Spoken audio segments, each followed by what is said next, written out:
Hello everyone, সালামু আলাইকুম।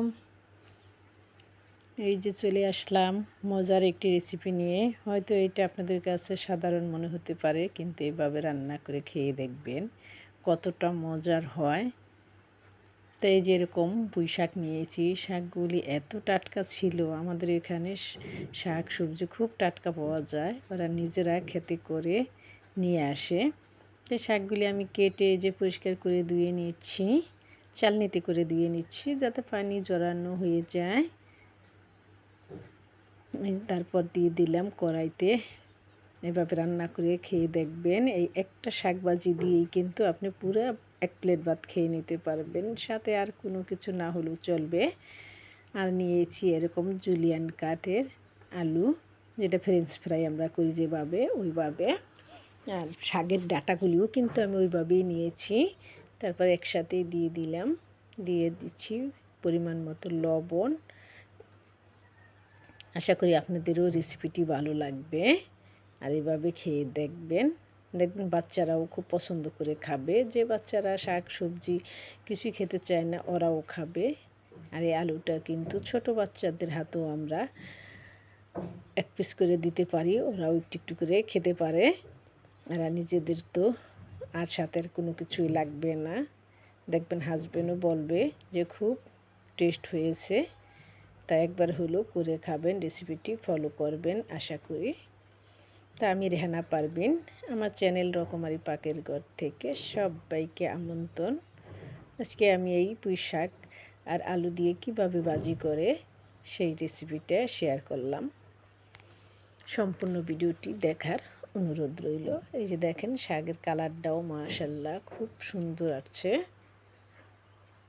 তো শাক আর আলু একসাথে আমি দিয়ে দিচ্ছি, দিয়ে একদম আমরা যেভাবে ভাজি করি ওরকম করে নিতে হবে। শাকের ডাঁটাগুলিও কিন্তু একদম নরম ছিল, যেটুকু ডাঁটা নরম থাকে ওই ডাঁটাটুকুই দিবেন, আর যেটা শক্ত থাকে ওইটা দিবেন না।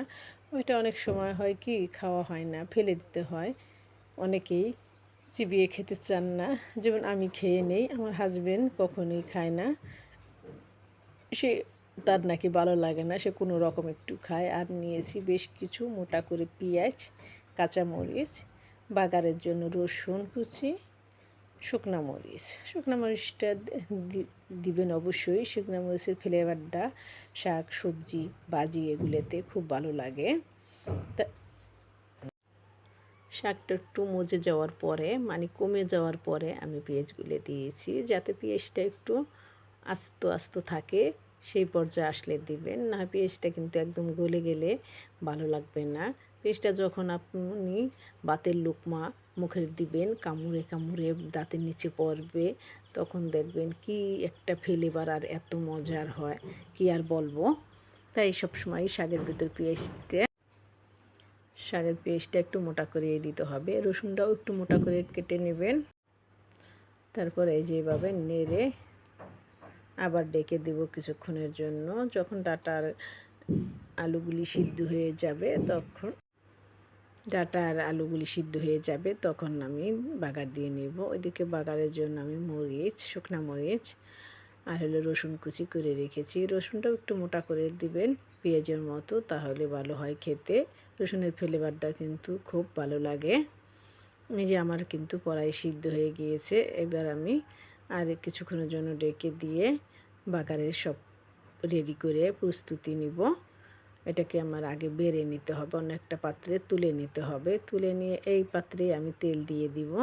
এই দেখেন মাশাআল্লাহ হয়ে গিয়েছে, কিন্তু দেখতেই বোঝা যায়। আর এটা দিয়ে কিন্তু আমি তো এটা রান্না করলে আমার আর কোনো কিছুই সাথে লাগে না। এই একটা তরকারি দিয়েই আমি পুরো এক প্লেট ভাত খেয়ে নিতে পারি। তারপরে এই যে দেখেন হয়ে গিয়েছে, তুলে নিলাম। তুলে নিয়ে প্যানে তেল দিয়ে দিলাম। তেলটা একটু বেশি দিবেন, শাক সবজি ভাজি এর মধ্যে একটু তেল বেশি না হলে কিন্তু খেতে টেস্ট হয় না, ভালো লাগে না। তারপর মরিচ দিয়ে একটু নেড়ে কালারটা একটু চেঞ্জ হওয়ার পরে রসুন কুচি দিয়ে দিচ্ছি। রসুন কুচিটা গোল্ডেন করে তারপর আমি শাকটা দিয়ে দেব। একটু অপেক্ষায় থাকতে হবে, সেটা আমরা সবাই জানি। আশা করি আপনাদের ভালো লাগবে। ভালো লাগলে সম্পূর্ণ ভিডিওটি দেখার অনুরোধ রইল। আর একটু হলেও যদি আপনাদের উপকার আসে, বা কাজে লাগে তাহলে আমার চ্যানেল ঘুরে আসার অনুরোধ রইল। আর ভাল লাগলে ভালোবাসা দিয়ে আমার পাশে থাকবেন, চ্যানেলটি সাবস্ক্রাইব করে আমাকে এগিয়ে নিয়ে যেতে সাহায্য করবেন। আশা করি ভালোবাসা আপনাদের কাছ থেকে পাবো। আপনাদের ভালোবাসা না পেলে কিন্তু আমরা যারা ফেসবুকে বা ইউটিউবে কাজ করি তারা কিন্তু কোনো দিনই এগিয়ে যেতে পারবো না। তাই আপনাদের কাছে কৃতজ্ঞতা প্রকাশ করছি। সবাই এভাবেই পাশে থাকবেন আশা করি। এই যে দেখেন আমি কিন্তু তেলটা আমার হয়ে গিয়েছে, পেঁয়াজগুলি রসুন গোল্ডেন কালার হয়ে যাওয়ার পরে এই যে শাকগুলি দিয়ে দিচ্ছি। দেখেন মাশাল্লাহ, গরম গরম ভাতের সাথে খেয়ে দেখবেন, মাছ মাংস রেখে কিন্তু এই শাকটা দিয়েই আপনারা ভাত খাবেন আশা করি। এটা এতটাই মজার হয়, আমি তো মাছ মাংস থাকলে এটাই আগে খেয়ে নিব, তারপর লাগলে মাছ মাংস খাবো। এই যে ফাইনালি দেখেন আমি মাটির হাঁড়িতে বেড়ে নিয়েছি। মাশাল্লাহ, ভালো থাকেন সবাই, আল্লাহ হাফেজ।